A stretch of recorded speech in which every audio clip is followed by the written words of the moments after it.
शांति। 7 फरवरी 2025 की साकार मुरली से होमवर्क।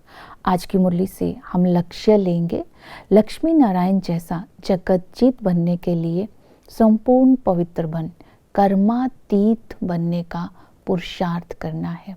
आज की मुरली से हम विशेषता लेंगे, ब्रह्मा बाप समान यथार्थ पुरुषार्थी बनना है। यथार्थ पुरुषार्थी बनने की विधि है, पहली है मोहब्बत में मस्त। एक बाप से सर्व प्राप्तियों की अनुभूति करने के लिए बाप की स्नेह की गोद में समाये रहना। दूसरी है मेहनत मुक्त। अपने आप को समझना है कि मैं महावीर हूँ। मेहनत मुक्त के लिए याद रखना है, ब्रह्मा याद रखना है, बाप चला रहा है। मैंपन से मुक्त। तीसरी विधि है उड़ती कला। सदा आंतरिक खुशी और सुख शांति की अनुभूति में रहते सदा उड़ते रहना है। ये 3 विधियां हैं हमें बाप समान यथार्थ पुरुषार्थी बनने की।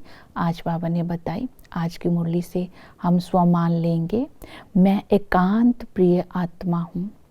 दिल में एक बाप की याद रहे तो दिल में जब एक बाप की याद होती है तो अनेकता एकता में समा जाती है, क्योंकि प्यार की भाषा, प्यार की ही दृष्टि, प्यार के ही बोल सारी अनेकता को एक में समाकर एकता की अनुभूति करा देती है। चाहे कोई किसी भी देश का हो, कोई भी रंग रूप का हो, किसी भी कल्चर का हो, एक बाबा का बन गया तो वो हमारी एक फैमिली बन जाती है। तो अनेकता में एकता की अनुभूति कराने के लिए एकांत प्रिय हो, दिल में एक बाप की याद, एक बाप की श्रीमत बुद्धि में रखनी है। आज की मुरली से हम पुरुषार्थ करेंगे। पहला है कि हमें संपूर्ण पवित्र कर्मातीत बनना है, तो धारणा पर अटेंशन देना है। दीदार की आश नहीं रखनी है। बिंदु का भी अगर दीदार हो जाएगा तो क्या हो जाएगा, साक्षात्कार लक्ष्मी नारायण का हो जाएगा तो भी लक्ष्मी नारायण जैसा बनने की मेहनत तो करनी ही पड़ेगी। बाप के साथ साथ नई दुनिया का मालिक बनने के लिए बाबा ने कहा मेहनत तो करनी ही है। फिर बाबा ने दूसरी अटेंशन दिलवाई, पवित्र जरूर बनना है।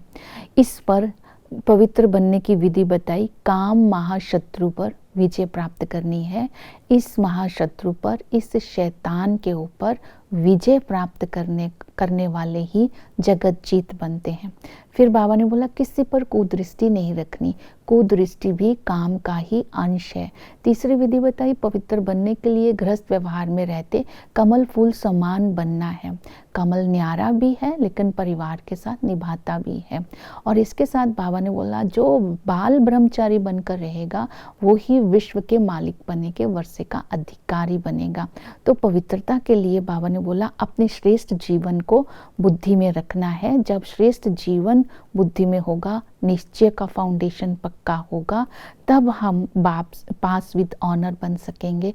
पास विद ऑनर होने वाली आत्मा कभी भी सजाएं नहीं खाएंगी। तो इस तरह आज ये धारणाएं बुद्धि में रखनी है।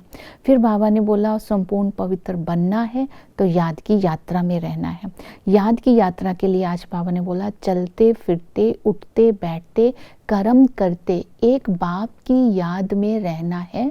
निष्ठा में बैठना, अगर बैठ करके योग करने की आदत नहीं डालनी है, कर्म करते हुए याद करने की आदत डालनी है। जब हम बाप की याद में रहेंगे तो आत्मा सच्चा सोना बन जाएगी, क्योंकि आत्मा से खाद निकल जाएगी, आत्मा के विकर्म विनाश हो जाएंगे, आत्मा पैनी से पाउंड बन जाएगी। तो याद करने की विधि बताई, निरंतर याद करना है। तो आशिक माशूक, इनका आज एग्जाम्पल दिया कि जैसे दुनिया में आशिक और माशूक कर्म करते हुए एक दूसरे की याद में रहते हैं, एक दूसरे के दीदार की देखने की उसकी इच्छा रहती है, उनको एक दूसरे को याद करके कोई फ़ायदा नहीं होता है, उनमें भी विकार की कोई बात नहीं होती है। लेकिन हम तो बाप के आधा कल्प के आशिक हैं। इस समय हम उस माशूक को कर्म करते हुए भी जब हम याद करेंगे तो आत्मा सच्चा सोना बन जाएगी और विश्व का मालिक बनने का अधिकारी बन जाएगी।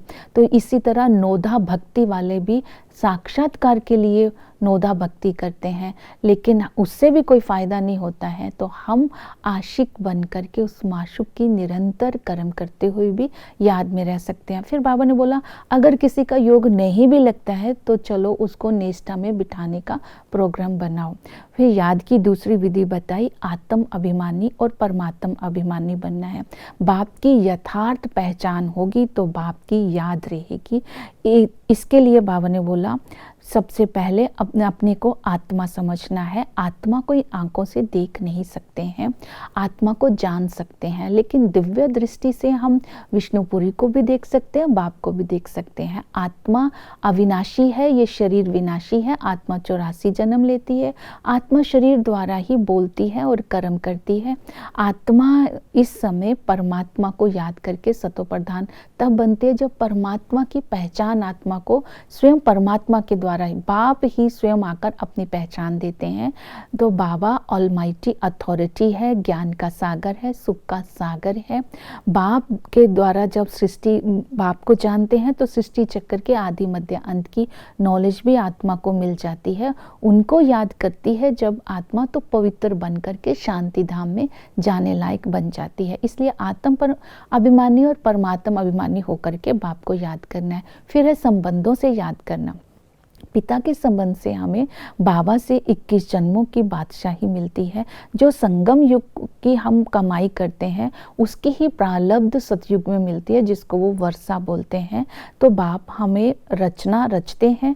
जब हम बाबा के बनते हैं तब रचना का अधिकार वर्षे पर होता है, अर्थात ब्राह्मणों को ही वर्षा मिलता है। तो संगम युग पर बाप, टीचर, सतगुरु तीनों एक ही है।